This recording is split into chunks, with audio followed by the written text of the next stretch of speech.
between now and the end of the Lenten season. The Lenten season will end with the beginning of the Holy Week. And Holy Week is a season all by itself. I'm trying to get myself together. And then Holy Week introduces that period between Palm Sunday and Good Friday and Holy Saturday. And then Easter begins another season, and you have the Easter season that runs for several weeks before Pentecost. And then there's an unspecified season, and before we get again to the Advent season, which is normally 4 weeks before Christmas, and then you begin another time. So all these seasons are designed to call attention to the way the church lives its life and observes certain events. This will introduce us to the suffering of Jesus. Holy Week is sometimes called Passion Week, and passion in that sense is meant to imply suffering, the suffering of Jesus in that Holy Week or that Passion Week. And Advent is a season of waiting. Then Easter is a season of the celebration of the resurrection. And Pentecost is a season of the celebration of the ascension and of Jesus and the coming of the Holy Spirit. All of these seasons are signaled by colors. For the color for the Advent season and the color for the Lenten season is purple, or some churches use blue. The color for the Pentecost is red. The color for Easter is white. And so we use those symbols to help us focus on what makes a season important. And then we try to find out what makes that season important. Some churches or some people make personal sacrifices during the Lenten season. I got a text yesterday from my friend Charlie, who you know, in New Jersey, asking me the significance of Ash Wednesday. No, the significance of Mardi Gras. And I told her Mardi Gras is Fat Tuesday. It's the last day of open partying before the season of penitence. So yesterday was Shrove Tuesday, or Mardi Gras, and Mardi is French for Tuesday, and now as of midnight last night, there's no more revelry, no more merriment for the next 40 days between now and Holy Week. You find the people of God involved and engaged in that kind of introspection and self-examination that we're talking about. Some people give up stuff. When I was a little boy, we used to give up stuff for Easter. We'd give up chocolate, give up sodas, or give up certain beverages or certain activities, certain things we wouldn't do during the Lenten season. A good friend of mine has given up wine for this season, but declined the offer to give up any other habits or vices. And so people give up different things, make different kinds of sacrifices, and it's fasting. Those of you who know me know that during this season of the year, I go from having typically 2 meals a day to normally having 1 meal a day. I have that 1 meal after 5 o'clock. That's my typical standard during the Lenten season, with the exception of Sundays. Sunday is not a fast day, as you know. So I usually lose weight this time of year, and then I spend the rest of the year waiting till the next Easter, the next Holy Week to catch up with it again. And it all ends up in the same place on me, so it's easy to find.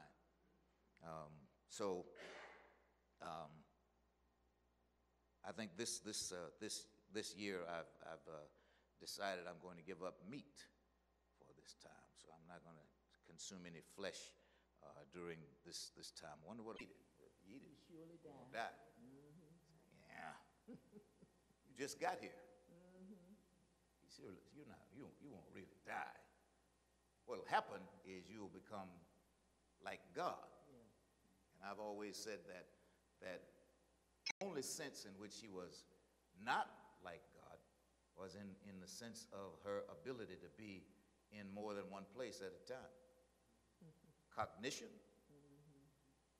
the ability to think, to recognize, to know, to be informed, to inform, in the ability to ambulate, to locate. We could be in different places, but we can only be in one time. And when it comes to our knowing, we can know the past and the present, but the only sense in which we cannot know like God knows is our sense to know the future. So when you think about the ways that we are made in the image and likeness of God, the easiest thing to do is to make all those things physical characteristic, anthropomorphic characteristic, like hands and eyes and feet. But the truth is, God is spirit. And as Reverend Falcon says all the time, we are much more spirit than we are flesh. But and we realize our full selves when we are able to escape the flesh and ascend in the spirit, because corruption cannot inherit incorruption. Mortality cannot inherit immortality. So there comes a time when we become who we really at our best selves is when we escape the flesh. The time when that's how you can live with God. You can't live with God like this. You can't take eyeglasses to heaven. And you won't need to. So the tempter comes to trick the woman, and he succeeds. And I heard a preacher talk not very long ago about the failure of the man to keep the woman covered. It's his fault that his wife was exposed and that she was tempted that way. That's a clever idea. But the problem is when we leave here, the decision about where we go is an individual decision. You can't get your spouse in heaven, and you can't keep your spouse out of hell. You can make them feel like they're catching hell, but and they may be able to make you feel like you catching hell. But the truth of the matter is, it's an individual thing. And so these instructions were given to both of them, and God put them together in the garden, bone of my bones, flesh of my flesh, and called her woman. She was taken out of man. So they began to live as happily ever after. There were things that they did not know, but they did not feel embarrassment because of what they did not know. They were naked, but they were not ashamed. But after the trickster did what tricksters do, they found themselves on the wrong side of a good equation. Verse 7 says, then the eyes of both of them were opened, and they realized that they were naked. They lost their innocence. So, to cover their innocence, they sewed fig leaves together and made coverings for themselves. You ever seen a fig tree? You ever touched a fig leaf? Yeah, you have to see Gladys is scratching, because Gladys knows that there's a fig leaf. I can't think of another plant that has a leaf like that. It's kind of a fuzzy leaf. It can't be. I cannot imagine wearing fig leaf underwear. But that's what they wore. They sewed fig leaves together and made coverings for themselves to cover their innocence, because they'd come to a place where they were aware of the difference between right and wrong, the difference between good and evil. So, verse 8 says, then the man and his wife heard the sound of God as he was walking in the garden in the cool of the day, and they hid from the Lord among the trees in the garden. They had a sense of guilt. Before that, there was no sense of guilt. Before that, they knew that only innocence. There was no such thing as sin before that. But now they come to a place where they become aware of themselves and their comparison to God. So here is perfection being compared to imperfection. And whenever perfection is compared to imperfection, the imperfections stand out even more. So when you compare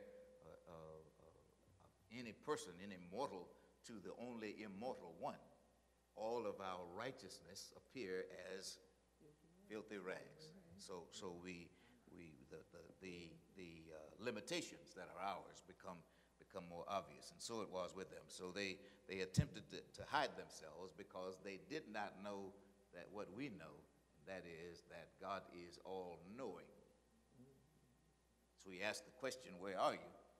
Not because he didn't know, but because he needed to hear from Adam, and Adam needed to come to grips with where he was himself, not as much physically as was it necessary for him to know intellectually, know mentally, know where he was and what he had done. So he answered, I heard you in the garden, and I was afraid because I was naked, so I hid. Well, who told you you were naked? So they no pun intended, they exposed themselves by confessing that they are naked, and now that they have knowledge of the difference between good and evil, right and wrong, God knows that they have betrayed the agreement, that the covenant that was between them. They had taken food from the tree that they must not eat, and had eaten it. And so the man said, the woman you gave me. He put it on her. That woman. Yeah. She gave me some of the fruit from the tree, and I ate it. Why are all the women giggling and the brothers?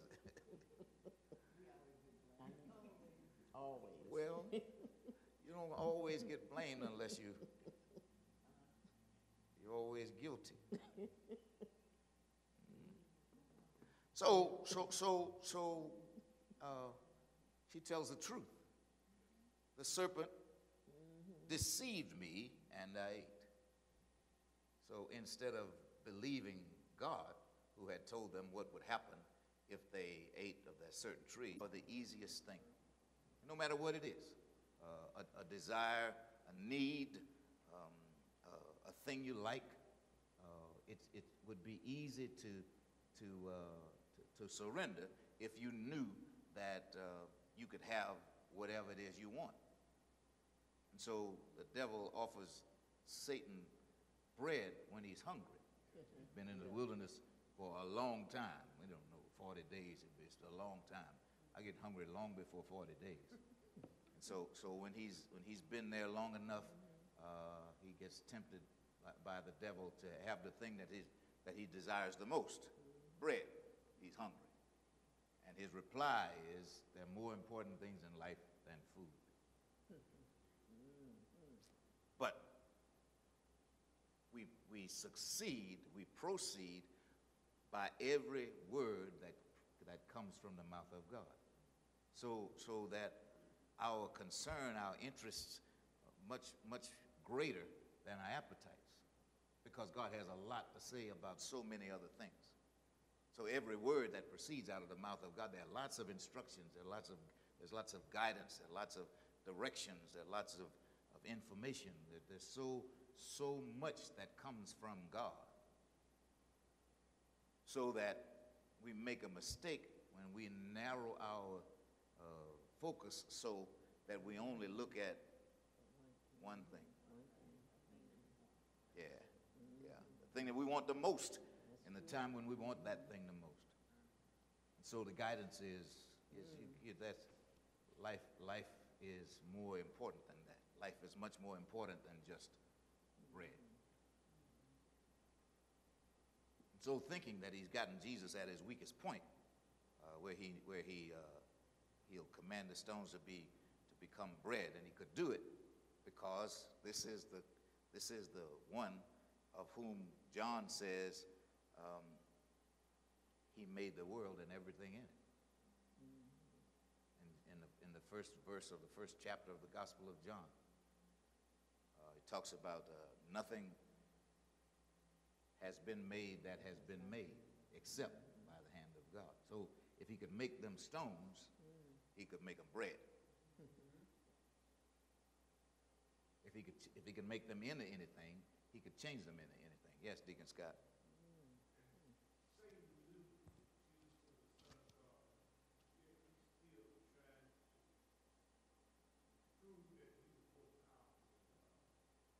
Yeah, he shows up as a spirit and knows God as a spirit and sees Jesus in this lesser form. He's made in a form like us. So here he is in the flesh. He's already found out what the flesh likes. He found out what the flesh likes from Eve. By having her eat the tree of the knowledge of good and evil. So he knows that there are flesh-driven appetites. And so he approaches Jesus, who has made himself vulnerable by taking upon a body like our bodies. And so if he takes up a body like our bodies, why wouldn't his needs be like our needs? Of course they are. He was tempted in everything, even as we are, but he remained without sin. After he had been tempted to command stones to be bread, he's tempted next to curry the safety, protection from God. Throw yourself off this high place and watch the angels, like the psalmist says, come to rescue you, so you won't get hurt when you fall. Well, we know enough about God to know that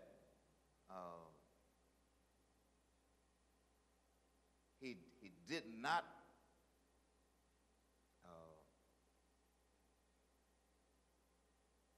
decide to go into the fiery furnace to rescue the 3 Hebrew boys who were there. He did not do it because he was unable to do it. He did it because he didn't do it. So they said to the king who came looking for them, the 3 Hebrew boys, our God is able to deliver us. And even if he doesn't do it, we still know that he's able. And so Jesus is being tempted to request or require something of God that he decides not to require, because he has a sense enough to know